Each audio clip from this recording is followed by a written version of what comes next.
Alrighty guys, how's it going? It's like 2 o'clock in the morning. I got woke up. Can't get back to bed, so I figured the shop was still fairly decently warm. I figured I'd come out and make a video discussing what went on earlier today or yesterday or whatever time frame you want to look at it. But this is what some viewers are calling the un-Scarface. This was Scarface. And I pulled the stroker out and put, at the time, what I was considering a very spicy everyday work build into this thing. And originally my plan was, just spiffed it all up and made it look like a decent. So I mean, this cover's got some wear on it, but compared to what Scarface used to look like, this looks like a really nice saw. It's in real good shape, and I was originally just going to flip this thing, just send it down the road, and then I cut with it, and I'm like, geez, I don't know, this might be my new 6 cube, and I think it is, especially after taking it over, and I got to hang out with Dyno Joe, which was awesome, and Steven over there, so I had a really good time at Joe's. I needed that, and it worked out good. He happened to have a 661 that he'd built, and it was all in good fun. That little quick 4 or 5 minute video I made or whatever, that was I brought, I don't even know what I did with it, that chain, that orange barn chain that was on this, and what was also featured on Joe's song. We both ran them. I think I push a little harder than Joe does when I'm doing test cuts. That's just how I am. It seems like I'm always pushing harder than what most people do on their saws. That's just me. I like seeing what a saw's got. When you stuff it into a piece of log and push on it, and if she can take it, that lets me know it's got good speed, and it's got the ability to recover under various harsh loads. And I mean, for cube racing or whatever, that might not be the best thing or whatever, but I'm a crummy racer anyway. But that video was just me and Joe trying each other's builds out, and I don't know who he built that 661 for, but if they watch my channel or whatever, I can tell you, you're going to be very, very, very happy with that saw. When I cut with it, I was like, yeah, that saw felt amazing. This saw feels amazing. I don't know which one's faster. Don't think it really matters. They were both really, really close in horsepower, which is kind of cool to see, because I believe that was a flat band cut that Joe did, and this is a taper band cut.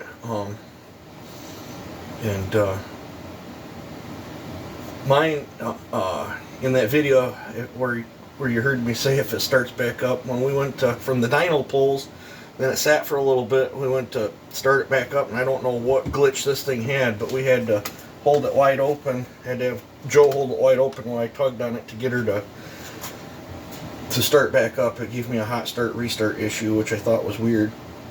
That's the first time it's ever done that to me.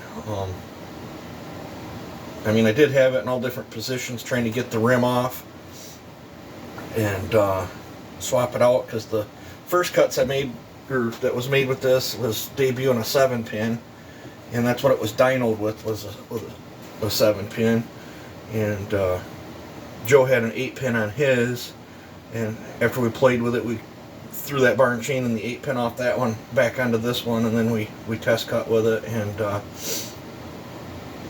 this thing honestly felt faster with the 8-pin on it than it did with the 7-pin. Where I don't know how hard Joe was pushing on it, but when I was pushing on it, this with the 7-pin and the 8-pin, I was pushing about the same hardness with either one. I don't know, maybe I can send some clips to one of my buddies or whatever, and they can do a side-by-side comparison. I don't have the capabilities of doing that. Um, but I was absolutely thrilled with the power that this thing put up. Its best pull was 11 horse. It settled in, and that's with filter and everything. And this still has spark screens. It has spark screen here, and it has the barkback spark screen. I suspect with a little bit more muffler mod. And there's a few areas I held back inside of here that I didn't want to take durability away, because at the time when I was putting this together, this was going to be a warm work saw, you know, for daily use. So I think there's still more in this thing if I was to go back into it. But shoot, it's running so good right now and it cuts so fast. I think I'm just going to leave it alone. But it settled in at 10.82 for a work saw. That made me feel really, really good. I'm not going to give out what Joe's put out. That's up to him if he wants to release that information. What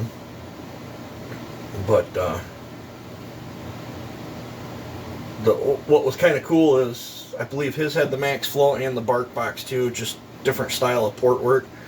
Same saws. Now, with this saw, I cannot get this to whatever you call it, the reset that you do on them. It will not reset. And I can't help but to think that it's probably partially from mixed match year of carburetor, solenoid, wiring harness, and flywheel. Those parts all come from 3 different saws, and no matter what I do, I can't get this thing to reset. But it runs so good, I don't think I'm going to worry about it. It seems to run fine. I did a plug read on it. It looks like it's keeping itself, you know, decent enough where it's not going to melt itself down. And pull after pull after pull on the dyno, even heat saturated, it you know, went from 11 to 10.82. That is not much drop at all. The thing's putting out gobs of torque, 6.39 torque. It's got just an absolute awesome power band on that thing. And this was its average, or whatever you want to call it, dyno pull. But you know, I typically like to do the best pull and the worst pull, or whatever. And I think 10.82 was the lowest I seen it drop. The thing, I did get a video clip of this on the dyno. It sounds meaner than all get out on the dyno. I'll probably drop a little short video of it on the dyno sometime or another. Now, where is my other one? I've done a few 661s. Right here's it's a different graph, but it's still, now the stroker, when it was in that chassis, made 9.68, but that's got real mellow numbers. And I think if I was to go into that stroker and change things around, which I'm currently looking for another dead 661 or parts of a 661. A gas tank is a big part I need. Side cover. I need another 661 so I can throw the stroker and short block back in and go with aggressive numbers and see what I can get. But when it had the stroker in, it was just a great big broad. It didn't really, like, you know, have a sweet spot. It just pulled and pulled and pulled. But here's one of my other, this is a different type of graph than this one too, but this one peaked out at 10 point, this is my get together one. This one peaked out at 10.2 and 6.22. This one, if I recall, has all, that one does do resets.